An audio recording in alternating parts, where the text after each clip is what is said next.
지금 우리나라 바이오는 완전히 레벨업 됐습니다.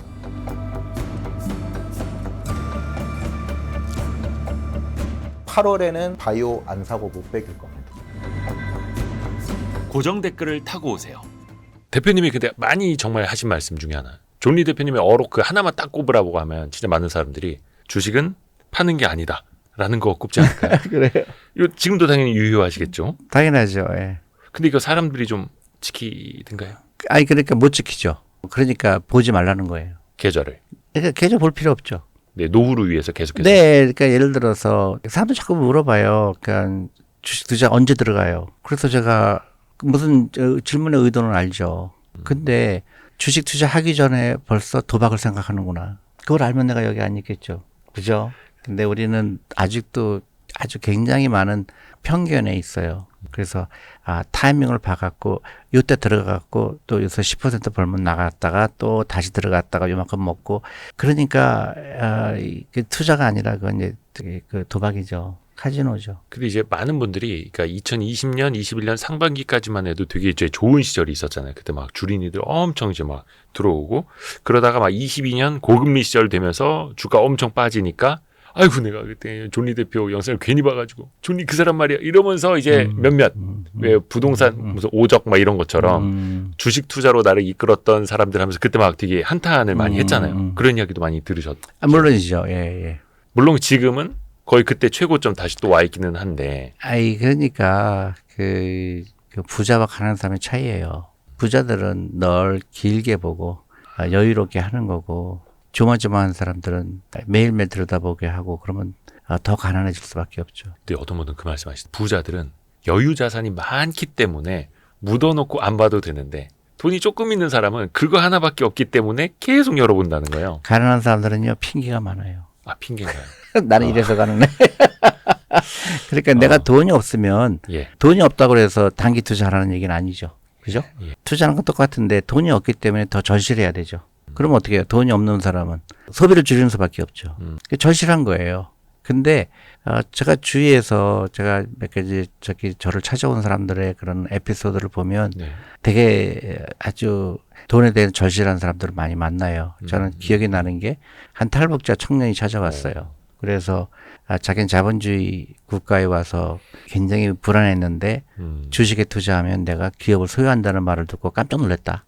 사기만 하면 된다는. 그래서 그분은 정말로 실천했어요. 그래서 월급의 90%를 90%요? 주식에 투자했다고 해요. 그래서 저도 물어봤죠. 한국에 온 지 얼마큼 되냐? 4년 됐대요. 예. 근데 어떻게 90%를 주식에 투자했을 수 있냐 그랬더니 예. 그 건설 현장에서 일했대요. 그래서 거기서 먹어주고 재워주고 다 했대요. 그래서 자기는 돈 쓸 일이 없어갖고 주식을 꾸준히 모아서 매덕됐다고 그러더라고요, 재산이. 근데 나만 있는 친구들한테 너희들은 왜 주식 투자 안 하니 그랬더니 다 야 그건 도박이야 그러더라는 거예요. 그러니까 참 신기하죠. 자본주의에 태어난 사람은 주식 투자를 도박이라고 얘기하고 공산주의에서 태어난 사람은 자본주의를 이해하고 있고 굉장히 아이러니하죠. 그러니까 자본주의에 대한 이해도 그렇고 공사 현장에서 일하면서 90%로 주식을 산다는 거 그만큼 어떻게 보면 이제 절실함? 절실함이죠. 예, 부자가 절박함. 되고 싶다는 절박함이 있다는 거고. 그 다음에 자본주의를 적응하는 거죠. 근데 그러니까 우리나라가 그만큼 금융개혁을 안 했다는 얘기죠. 그분은 정말 꼭 잘 됐으면 좋겠네요. 네, 저를 찾아왔어요. 그래서 고맙다고 유튜브를 보고 했다고. 근데 그 월급의 90%를 투자한다라는 건 정말로 아주 희귀한 케이스일 것 같고요. 물론이죠. 보통 그냥 네. 일반적인 직장인이라면 월급의 한 얼마 정도는 매월 투자를 해야 된다고. 20% 그러니까 20대라고 그러면 네. 월급의 10%만 먼저 하면 되죠. 근데 다른 소비를 하기 전에 먼저 그부터 떼야죠. 그래서 내 10%는 나에 대한 세금이다. 10%면 뭐 네. 가능하죠. 쉽지 않아요, 근데. 쉽지 않다고요? 예. 대부분 10%를 제일 나중에 쓰거든요. 일단은 소비부터 하고. 그렇지. 소비부터 하고. 그러니까 힘들죠. 그러니까 돈 생기면 무조건 나한테 세금을 내야 돼요. 나한테 세금. 네. 그래서 20대면은 10%. 근데 30대 그러면 이제 늦었죠, 좀. 30대면 15에서 20%. 40대면은 30-40% 해야 되죠. 50대면은 이제 뭐 상당히 많이 해야 되겠죠. 시간이 얼마 안 남았죠. 근데 오히려 왜 나이가 들수록 안전자산의 비중을 더 많이 가져가라고. 물론 그런데 네. 이제 그동안 너무 일을 안 시켰으니까 돈을. 그러니까 돈을 일을 안 시켰어요. 네네. 예를 들어서 내가 10대부터 20대부터 했는데 그게 이제 뭐 20억이 됐다. 그러면 이제 내가 나이가 이제 70이 됐다. 그러면은 변동성이 싫으니까 그래도 이제 채권 비중을 좀 높이는 것 뿐이지 아예 안 하고 있었거든요. 그러니까 좀 심각하죠. 예. 모아놓은 돈이 없으면 더 그렇죠. 투자를 해야 되는 거고요. 그렇죠. 그래서 예전에 항상 그 커피 사 먹지 마라 이런 말씀을 하셨던 게 우선은 소비부터 할 게 아니라 네, 맞아요. 저축과 투자부터 네, 맞아요. 하고 소비는 맨 마지막에. 그러니까 우리 아이들 부자로 만들라고 하면 과감하게 사교육을 끊어야 돼요. 미안한 얘기지만 생각을 바꿔야 돼요. 또 거기에 또 큰 돈이 나가니까. 그것만 아이들한테 주식에 투자하게 되면 그 아이가 30살 되게 되면 그게 몇 억 되거든요. 어떤 시뮬레이션 해보니까 어떤 집을 시뮬레이션 해보니까 그 애가 30살 되면 한 3, 40억 되더라고요. 그 돈을 사교육비를 쓰고 있더라고요. 매월 학원비를 네네. 매월 학원비를 주식에 투자했을 경우에 시뮬레이션 해보니까 한 40억 정도 되더라고요. 근데 우리는 그걸 잘 몰라요. 그냥 애가 공부 잘하면 모든 게 다 해결될 거라고 착각을 하고 있죠. 그리고 우리나라는 이상하게 모든 걸 시험으로 하려고 그래요. 시험이요? 취직도 시험 있잖아요. 그렇죠.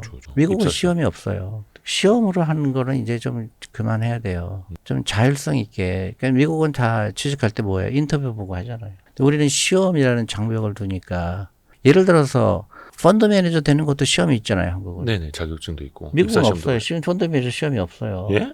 아니 그래도 뭐 엄청 큰 금액 남의 돈을 굴리는데 자격증이 없어도 돼요? 시험 점수가 좋다고 해서 내 돈을 잘 굴려요? 아주 기본 뭔가 지식 뭐 이런 거 있어야 천만에. 되잖아요. 그러니까 우리가 그런 게 우리 예. 고정관념이에요. 그럼 저도 그럼 월스트리트 가서 골드만삭스 가서 일할 수 있을까요? 거기서 취직되는 게 문제지. 안 뽑아주는구나. 예. 예, 취직만 되면 당연히 되죠. 그냥 시험을 그 회사에서 뽑아주면 그렇죠. 아니 그 펀드 매니저 하는데 왜 시험이 필요하죠? 우리는 너무 그걸 당연시 생각해서. 그러니까 우리는 모든 것 시험이라는 그 장벽을 만들어놔요. 그러니까 힘든 거예요. 모든 게 그냥 학원에 가야 되고 시험 봐야 되고 뭐든지 학원이 등장을 하죠. 뭐든지. 또 시험에 있다고 해도 또 이제 그냥 어떤 진입 장벽을 제대로 막는 건 좋은 게 아니거든요. 진입 장벽 제대로. 네, 근데 이제 막 선별하려고 하는. 그렇죠. 분별하려고 하는. 이제 그걸 국가가 하려고 그러면 안 돼요. 이게 미국에서는 국가가 가지하는 게 딱 한 가지예요. 의사. 그 사람의 몸을 다루기 때문에. 예. 국가적. 그거는 굉장히 이렇게 의과대학 가는 것부터 아주 힘들죠. 네. 그러니까 그런 10인권이 없으면 못 들어가요. 의과대학도. 아주 예외 조항이에요. 영주권 가지고 의대 가는 거는. 어허. 그러니까 그 의대 가는 것 자체를 굉장히 어렵게 만드는 게 딱 한 분야예요. 그 의술. 사람의 생명을 다루니까. 네. 근데 변호사가 된다든가 뭐 이런 거는 굉장히 시험이 쉬워요. 그리고 대부분 다 되죠. 그래서 미국에 변호사가 많고 챗GPT도 변호사 시험 통과한다고 하고. 챗GPT가 더 잘할 수 있죠. 그러니까 그 경쟁을 유도하는 게 중요하지. 진입 장벽을 만들어으로 인해서 하고 싶은 사람 못하게 하면은 그 산업이 발전을 못하죠. 그래도 오히려 학원만 생겨나고. 그렇지. 학원만 부자가 되죠. 참고로 코스닥 시가총액 1위가 학원 업체인 적이 있었죠, 우리나라. 그러니까요. 지금 좀 바뀌기는 했습니다만. 그래서 보면은 코스닥 시가총액 상위가 지금은 이제 바이오 기업이잖아요. 어떨 때는 2차 전지 기업이고, 어떨 때는 게임, 어떨 때는 반도체 관련 기업이었고, 그런 거 보면은 시대의 흐름이 또 보이기도 합니다. 그래서 그래도 생각해 보면 사교육 업체가 지금 코스닥 시총 1위 아닌 게 어디예요? 아니 근데 거기 하나 없는 게 있잖아요. 어떤 거요? 왜 골드만삭스 같은 게 없죠? 금융사. 없어요. 근데 그게 이제 코스닥 1등이 돼야죠. 저 지금은 이제 은행 지주사들이 좀 예, 근데 이미 미국은 은행들은 은행이나 보험사는 이미 순위에 확 밀려요. 자사운용사죠. 투자 회사죠. 예. 그러니까 뭐 블랙락이라든가 블랙스톤이라든가 이런 회사들이 나오는데 한국도 그런 게 나와야 되는데 그러니까 제도의 변화가 필요하죠. 진짜 주시장이 5천 많이 가려고 그러면요. 자사운용사가 엄청나게 많이 나와야 돼요. 미국처럼 자산운용사. 골목마다 나와야 돼요. 그래 투자하는 사람들이 많아야 5천 6 많이 가지. 그 우리나라는 증권사는 그래도 좀 뭐 자본금 8조 원 대형 증권사가 좀 나오더라도 자산운용사는 작죠. 뭐 증권사의 자산운용사가 더 자회사 커야 뭐 되고요. 그 자산운용사가 어떤 하나의 짜투리 같이 돼 있잖아요. 네. 그게 주인이 전도가 된 거예요. 그리고 이 증권사도 많이 나와야 돼. 미국 거는 몇천 개예요, 증권회사가. 누구나 만들 수 있어요. 그러니까 그 엔트리를 그러니까 진입 장벽을 막는 거는 일본식 사고예요. 그러니까 돈이 많거나 아니면 그런 기존에 있는 생각만 갖고 있는 사람만 하게 되면 시장의 성장을 못 하죠. 그러게요. 그러니까 지금은 또 그러니까 예. 어떻게 보면 과격할 정도로 디레귤레이션을 해야 돼요. 산업 구조도 그렇고 금융시장의 구조도 그렇고 그다음에 금융시장이 발전하려고 그러면 52시간제 없애야 되고. 그거는 좀 제조업이라든지 이런 쪽에 조금 더 영향이 있는 거잖아요. 그러니까요. 근데 지금 일반적으로 다 52시간이 모든 게 다 해결하면서 금융권도 포함되죠. 포함됐잖아요. 근데 그런 거를 그리고 이제 외국 투자 기관들이 한국에 진출하게 해야 돼요. 그러니까 우리가 갖고 있는 편견, 외국인이 돈을 벌어가면 국부 유출이라고 얘기하고 네, 그런 이제 낡은 시각은 버려야 되죠. 그러니까 한국에 오면 돈 많이 번다는 인식이 돼야 돼요. 누구든. 그렇죠. 일본이 굉장히 외국 자본이 일본에 들어가고 있거든요. 네. 그거예요. 일본에 가니까 돈을 벌더라. 그러니까 나도 벌고 싶어. 그렇게 돼야 산업이 살아요. 번다는 게 이제 그쪽 경제가 성장한다, 커진다. 아니 그러니까 이제 일본이 변한다거든요. 근데 한국도 이런 자본시장에 대해서 굉장히 드라이브를 거는 나라가 됐구나. 네. 그러니까 주식 가격이 올라가겠구나.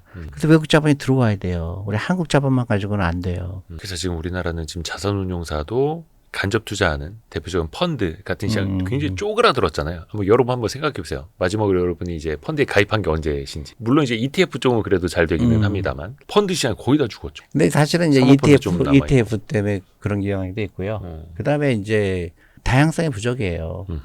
왜냐면 자산운용사가 예를 들어 100개 있다 그러면 100개가 똑같잖아요. 네. 컬러가. 네, 똑같아요. 그러니까 이 다양성이 별로 없죠. 또 요즘에는 이제 많은 분들이 ETF를 통해서 직접 투자를 좀 더 하려고 하고. 네, 그러니까 ETF의 영향도 크고 그리고 이제 그러니까 미국 같은 경우는 그 자산운용사 차리는 게 이제 쉬운데요. 한 가지는 그런 다 아웃소싱 할 수가 있어요. 아웃소싱을요? 내가 회사를 차리잖아요. 예. 그러면 예를 들어서 어카운팅이다. 백오피스는 전부 아웃소싱 할 수가 있어요. 예. 나 혼자만 갖고도 일할 수가 있어요. 재무나 회계를요? 그럼요.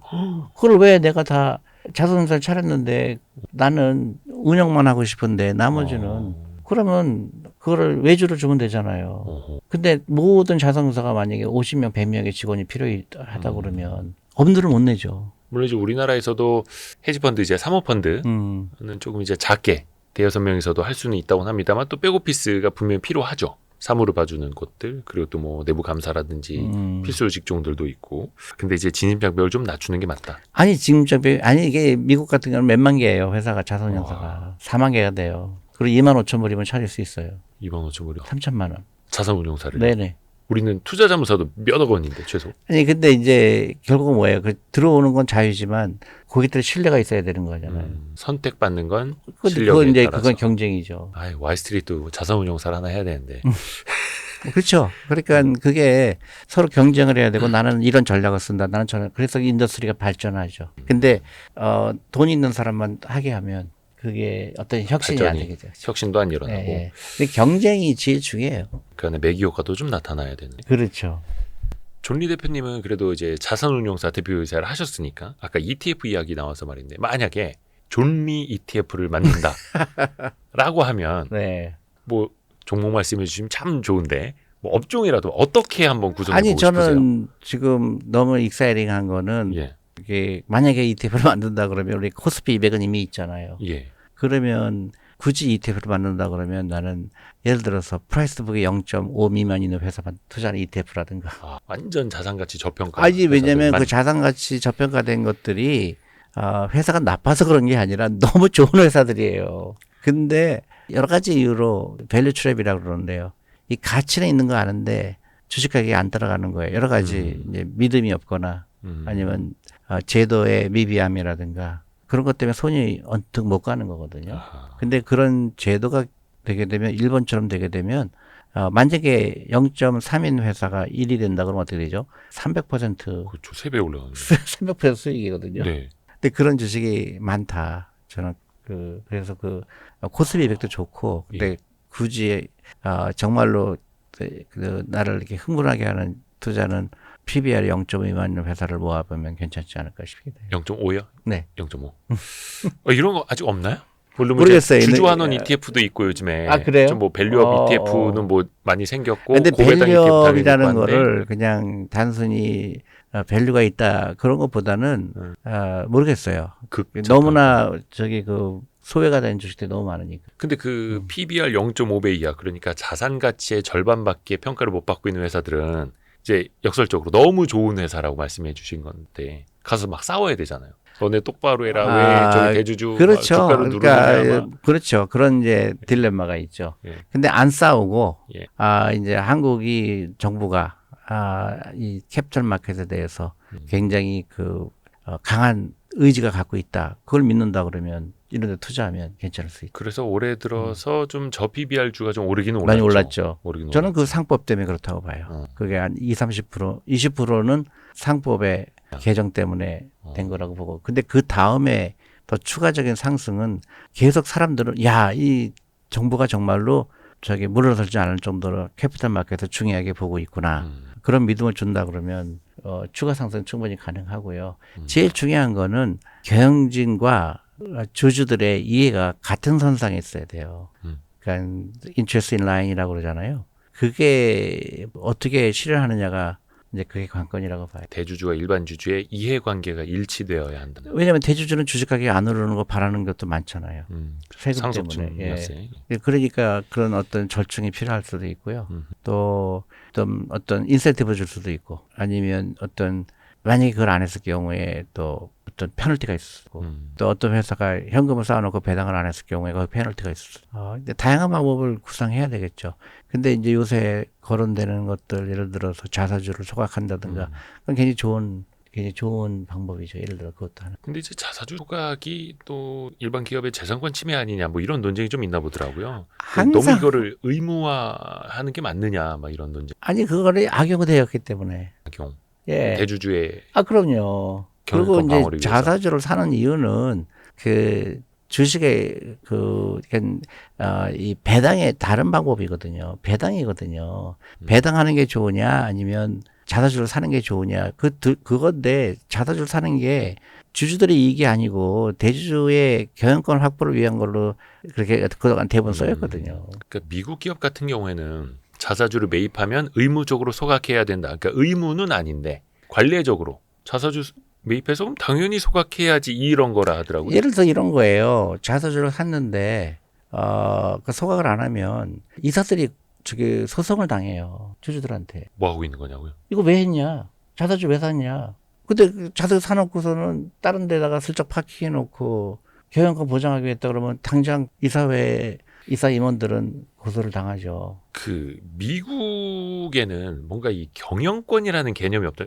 존리 대표님 이제 외국 생활 많이 하셨으니까 경영권이라는 게 진짜 영어로 없어요? 표현이? 경영권이라는 게 없죠. 오히려 duty라는 말을 쓰죠. 의무. fiduciary duty라고 그러죠. 그러니까 변호사가 의뢰인을 했을 때는 fiduciary duty잖아요. 네. 예를 들어 변호사가 수임을 받아놓고 딴 사람을 도와준다든가 그러면 엄청난 그 감옥에 오래 가죠. 그러니까 신의 성실 의무. 그렇죠.